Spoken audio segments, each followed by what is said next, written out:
গতকালকে যে হামলা হয়েছে ন্যাক্কারজনক হামলার তদন্ত এবং বিচার চাচ্ছি। যারা এই হামলা ঘটিয়েছে তাদেরকে দ্রুত বিচারের মাধ্যমে আনার আমরা আহ্বান জানাচ্ছি।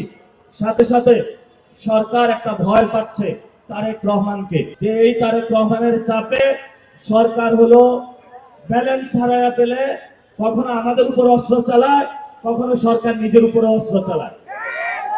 আমি সরকারকে আহ্বান করব, ভয় পাবেন না। তারেক রহমান একটা কাগুজে বাঘ, এটা আসল বাঘ না। টাইগার যদি বলেন তাহলে ইনকিলাব মঞ্চের বাইরা তাদের সাথে থাকবেন। যদি আর হামলা করতে আসেন এই রয়্যাল বেঙ্গল টাইগারদের উপরে যদি হামলা হয়, বাংলাদেশের মানুষ কিন্তু বসে থাকবে না ইনশাআল্লাহ।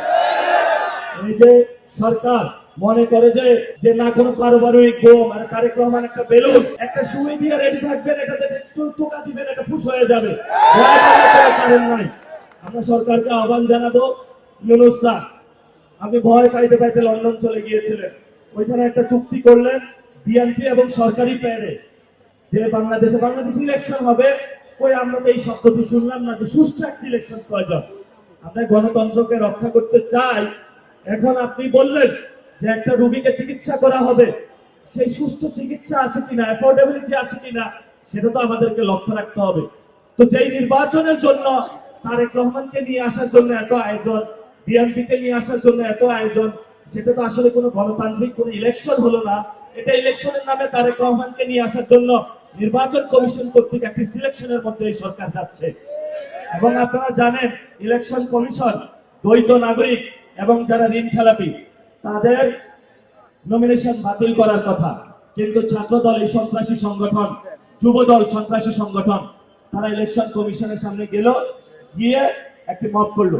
মব করার মধ্য দিয়ে এই ঋণ খেলাপি এবং যারা দুর্নীতিবাদ চাঁদাবাদ এদেরকে সংসদে নিয়ে যাওয়ার ব্যবস্থা করলো।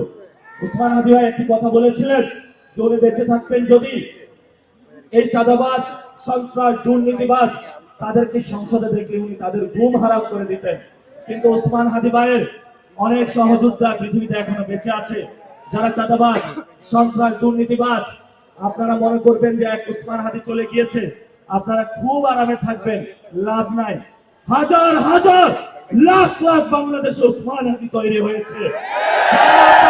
ঘুম না, আপনারা যদি জেগে থাকেন আপনাদের জাগনাও তারা হারাম করে দিবে ইনশাআল্লাহ। যদি তোমরা মৃত্যুবরণ করো চাঁদাবাজি করে, সন্ত্রাসী করো, কবরের উপরে কেউ আমরা লিখে দিব এই হলো চাঁদাবাজ, এই হলো সন্ত্রাস, এই হলো দুর্নীতিবাজ, যেভাবে মীর জাফরের উপর কবরের উপরে লিখে দেওয়া হয়েছে। শেষ কথা, নির্বাচন কমিশন তারা ইলেকশনে গোল দেওয়ার চেষ্টা করতেছে, সিলেকশনের নামে তারেক রহমানকে আনার চেষ্টা করতেছে।